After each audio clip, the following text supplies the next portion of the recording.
I've been fibbing to the baker for 5 years to save face. I moved into my current house about 5 years ago, and luck had it that I was just a stone's throw away from an amazing bakery. This place has been a staple in the neighborhood for over 150 years, and it's got none of that fancy, upscale vibe. It's genuine, old school, and utterly charming. The moment I stepped inside, I knew I was in for a treat. The smell of freshly baked bread, the warmth of the ovens, and the friendly faces behind the counter made me feel right at home. Little did I know, this bakery would become my go-to spot, and I'd develop a relationship with the baker that would lead to some pretty interesting conversations, and one persistent white lie. Before I knew it, I was hooked on that bakery. I found myself stopping by once or twice a week, bright and early, to grab a donut and kickstart my day. The baker, a kind-hearted guy with a quick smile, would often greet me with a warm hello. As our casual encounters turned into regular chats, I discovered we had more in common than just a love for baked goods. We'd talk about everything from the weather to our favorite sports teams, and then, one morning, he dropped a bombshell.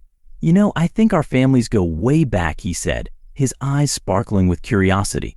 "My dad used to tell stories about your grandfather." I was stunned. It turned out our ancestors had served together in the same militia generations ago. That chance connection sparked a deeper friendship. We'd sit down, share stories, and laugh together. He'd invite me to join him for coffee in the bakery yard during his breaks. It felt like I'd known him my whole life. We'd often grab a cup of coffee together in the bakery yard, just the two of us, whenever I'd time my visits with his breaks. Those impromptu chats made my day. He was easygoing, genuine, and had this infectious laugh. We'd talk about life, share stories, and just enjoy each other's company.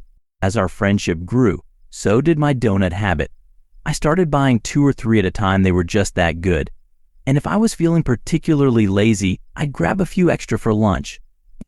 The baker would chuckle and say, "You must have a sweet tooth." Little did he know, I had a stash building up at home. The bakery became my go-to spot, not just for the treats, but for the camaraderie. I looked forward to those morning visits, and he'd always greet me with a warm smile. Life was good, but little did I know, my donut deception was about to catch up with me.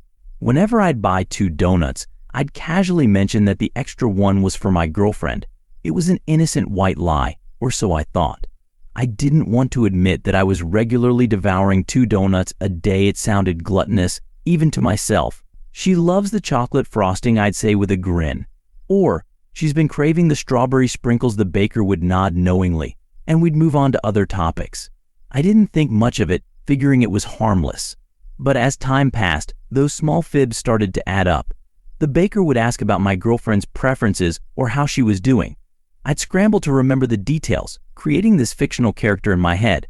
It was getting out of hand, but I couldn't bring myself to confess.